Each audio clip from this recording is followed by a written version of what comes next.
Hey there, I'm with Julian, who is the founder of Cykel, and it's a great mushroom formulation company out of Byron Bay, Australia.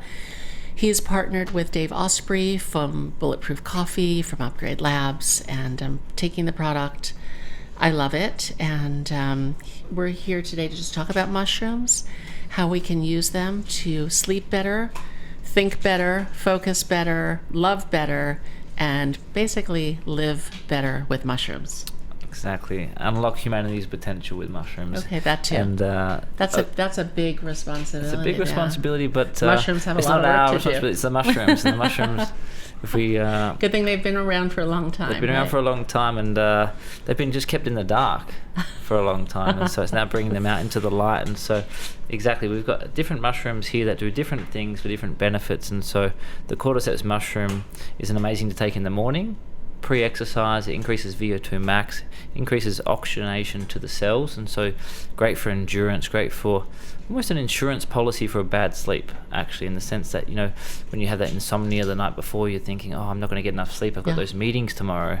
If you know you can take cordyceps in the morning and you can get through it and you're going to be fine, it actually helps the night before because you know that, and that's something we've been trialing with elite athletes. Okay, great. Because elite athletes pre-game the night before, they really struggle to sleep. And even the night after the game, they really struggle to sleep because it's sort of like keyed up, thinking about the game, thinking about the consequence of it. So an insurance policy in terms of sleep, but also a great activator in terms of getting the body moving, getting the vitality back. So, you know, young athletes, older athletes, middle-aged people who are weekend warriors, it's just amazing in that respect. The other thing cordyceps does that people don't really know too much about is it helps interrupt bacterial infections and, you know, immune issues in the sense that it gets into the cell of the foreign bacteria and stops it from replicating. Oh, interesting. So I'm going to just take that one step further. People with cancer, are they taking a lot of these? The ones for, I mean, in Russia, the sort of the history and the research is around the chaga mushroom, which we're bringing out very soon. Probably by the time this goes live, we will have chaga extract, which is wild harvested chaga, sustainably harvested from parts of actually greater New York, but also from Canada as well, BC. So this mushroom has been sort of shown from an anti-carcinogenic point of view to have some benefits. But so is the reishi and so is the cordyceps as well in my studies. So very early, but again, also actually in Japan, PSK, this compound comes from turkey tail, has been used a lot in those treatments. So there's definitely a lot of work to be done there and a lot of research to be done, and we know it's a huge frontier in terms of fighting cancer, solving cancer treatment. And so that's interesting. I know there's a lot of scientific research around mushrooms. How long have they really been studied by the medical community? The medical community, you'd say, really once it started with that sort of psychedelic movement that was in the 70s. Right. Probably 10 years before then. So in the 60s, you had the introduction of these mushrooms in terms of Western medicine, and then we had in the 70s sort of the shutdown, the psychedelic explosion, which got out of hand, and then they sort of closed all research on that. And so then they were sort of like, okay, well, what can we study with mushrooms? And that's really where these mushrooms came to light, because these are functional mushrooms, and so they're, you know, from a regulatory point of view, very safe to be used, and there's no sort of barriers there to be used as daily health and wellness upgrades. And kombucha is a mushroom too, right? Comes from the fungi kingdom. Okay, because I remember, you know, like probably 10, 15 years ago or so, when it started to get really popular, people were actually growing the fungus, the mushrooms in their home. The SCOBY. Yeah, we've got in Australia, we've got a kit where people can do that at home and grow litres of kombucha and another great gut bacteria. I'm personally not a fan of kombucha. I don't like the way it tastes, but... Do you find benefits of it, or it's just... I just don't take it because I don't like the way it tastes. Well, a lot of, I think... It's so sour to me. It's sour, and I think it's a vinegar. lot of I mean, the... you know, apple cider vinegar is one thing, but that's kind of like next level. But that's just me. You know, I'm not going to love everything, but I do love your product. That's great. And then so, the cordyceps is that energy piece, that turkey tail is that PSK, PSP, great to take in the morning on an empty stomach. So cordyceps, turkey tail are great to have in the morning. In your coffee, it won't change the taste or flavor. If you're a real sort of coffee diehard. And the coffee won't like make it non-functioning. It won't take away its properties, will it? Good question. No, we extract it under high heat temperature. And water and ethanol, and this pulls out all of the compounds. And so that's fine. It's stable. So this can survive heat. That's very interesting because I know a lot of things cannot. I mean, a lot of people we've seen take them sublingually, straight under their tongue. Yeah, that's how I take them. It's great for absorption as well. They seem to report good results with that. And that's sort of a simple way to take it. Otherwise, in your water, in your tea, in your coffee. But the taste is very soft. It's very soft. Yeah, very soft. And that's the Kakadu plum as well, which is that Australian bush food, giving it that vitamin C. So turkey tail cordyceps in the morning, lion's mane.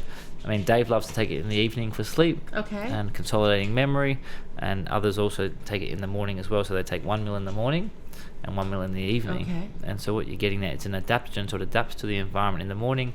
When you're taking it, when you're getting ready for work, when you're going into meetings, when you're going to study, when you're going to write a blog, whatever it may be, it gives that creative flow. I'm struggling with a little bit of writer's block, and I've got a lot of articles to write for our Yoga Fit magazine. So I think tonight I'll be taking a lot of that. Absolutely. And what you'll notice, you get those dreaming coming back as well, which is important. That's sort of connected to that, our intuition and our ability to feel more and think more. I think losing dreaming is I think a modern day sort of thing that we haven't noticed. But I would agree with that, just for myself personally. The Australian Indigenous community are very big on the dream time and dreaming and building that into their way of seeing the world and thinking about the world and thinking about things in their own life. They have these revelations in the night time that they can then transpire and help them believe in something greater than themselves that helps them connect back to their land. Tell us about this prebiotic. Yeah, so the turkey tail, this is the one with PSK and PSP. It's helping promote positive gut bacteria. We know that gut-brain access is very important. We know also there was a study done from National Health Institute around people with chemotherapy. I think Paul Stamets was involved in this study, and also the National Health Institute. And it was a $2 million study, so it's quite profound in terms of the funding and the ability to get good data. And that data showed positive results for when turkey tail was used in conjunction with chemotherapy, because I guess chemotherapy is wiping out the immune system in many ways. And so how do we rebuild that up so we can continue with the chemotherapy and have positive results? And so as a general rule, collectively, immune system is a stabilizing base for everything we do. That's why it's so important to devote time to it every day. Exactly. And so I guess the way we picture it, because there's these words like beta-glucans, polysaccharides, triterpenoids, these are all these big long-winded words that our scientists use to describe the benefits and the measurements of what these mushrooms have in them. But what these mean essentially in a very simple way is that these mushrooms will upgrade the software of your immune system. So what that means is when something foreign invades your body, even from, say, you're hanging with a friend and spending time, and you may start to get their cold come over into you, or the family gets sick, or you're run down from stress, because we know stress automatically turns down the immune system. So it's terrible to be stressed, because then that causes the immune system to function at a lower level. But if you upgrade your software daily with these mushrooms, with those compounds I mentioned, then you're upgrading the software, so anything coming in, the body can recognize and eliminate quickly. So you may start with this sniff, you may start with this chest or this cough or this drowsiness or this fatigue, but the mushrooms help eliminate that before it proliferates, before it grows into something that slows you down for a week. It just takes you out of the game for a week, which no one can afford. No one can afford. So what else? Tell us about Byron Bay. Byron Bay is a magical wonderland in many ways. I actually am very much looking forward to going. You're going to love it. You're going to love it. It gets more, I think, the most tourists out of anywhere in Australia each year. So it's sort of a hidden gem that's becoming less hidden by the day. Are they going to be in the hills foraging for mushrooms after this? We go every Sunday to church, and by church we mean the forest, just because there's amazing waterfalls there. It's very tropical, but there's also a wonderland of mushrooms that we can forage, and I guess bringing them back to the lab, we clone them, and then we can run tests against them. So are you getting them from the land and then cloning them and growing them in a lab? Like, what's your grow house looking like? Exactly, that's exactly what we're doing. So looking for native strains. Excuse me.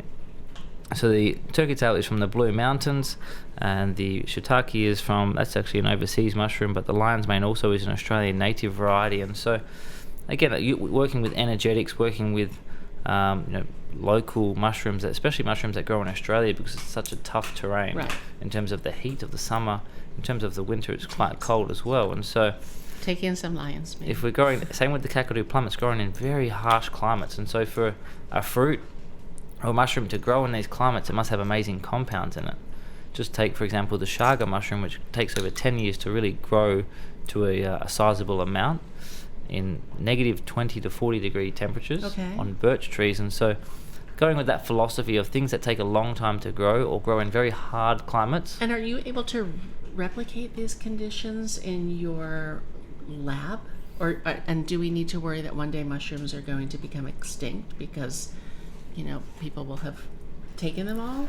I think that's a very good question. With these mushrooms, these 5 ones here, we're able to cultivate them at large scale. Okay.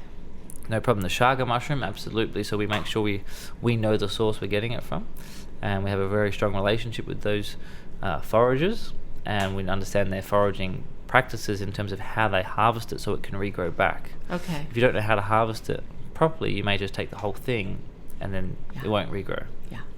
So mushrooms grow in manure, is that correct? That's the champignon or the button mushroom, the traditional white mushroom. But not the ones that you're using in these Not formulas. these ones, exactly. Okay, so these are just like growing in the woods or on the side in the of woods, tree? but when we're growing them commercially, we're growing them in a mixture of coffee waste and sawdust and other sort of cellulose, organic based, toxin-free products. Okay, great, good. That clears up a lot for me because I was always wondering, how can something be so healthy that grew in manure? But now you answered that question. These do not grow in poop. No, exactly. Other than that, really, it's just a matter of trying them, feeling them for yourself. Everyone's sensitivity is a little bit different, so some people need a bit more if they're, having more coffee, and I guess. How will you know? How will I know how much to take? There's obviously recommended doses on the side of the bottle. Yeah, 1 ml is a standard dose. And 1 ml is I opened one here. Yeah. So 1 ml you would just pull out to where it says 1 on the dropper? Exactly. You just sort of keep pumping it till it fills up to 1 ml, and that's a good starting point. That's a very safe starting point. But you can't OD on these mushrooms. We haven't seen anything in the research in terms of that, but sometimes I think more is more, and I'm sure a lot of people think the same way. I think the biohackers of the world, the athletes of the world, they see things on labels, and they sort of play around with it themselves because they're aware of their body. Exactly. And that's sort of, I guess, most food labels across everything are just a guiding suggestion based on what that person knows, but not one size fits all. Yeah.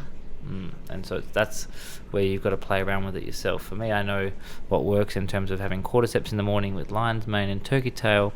That's my morning ritual. And if you're having that with the cacao as well, which all together at the same time you're taking them. Yeah. They don't interact with each other. No, they work nicely together. So these 3 in the morning. This is note to myself, and that too, and the reishi. Sorry, not the reishi. The lion's mane and that. Those 3 are the okay. And then morning. This is hair, skin, and nails. Yeah, it's a multivitamin, so you can have it in a tea whenever, and the reishi's after work, evening, or if you're feeling, overwhelmed at any point. If you're feeling overwhelmed at any point, going into meetings, going to give a presentation, whatever it may be, that may be the mushroom. So better than a beta blocker. I believe so, because it's that long-term use, you can use it. Yeah, no problem. Great. These are. And we can find the Life Cykel products on Amazon. We can find them on your website. That's Life Cykel, CYKEL. And also you can use the code YogaFit10 to save 10%. You can use that on Amazon. You can also use that on lifecykel.com. Thank you so much. This is really educational for me. I'm now a bigger fan of mushrooms, and I'll look forward to using all these formulas and just being my best self. Namaste. Thank you. Namaste.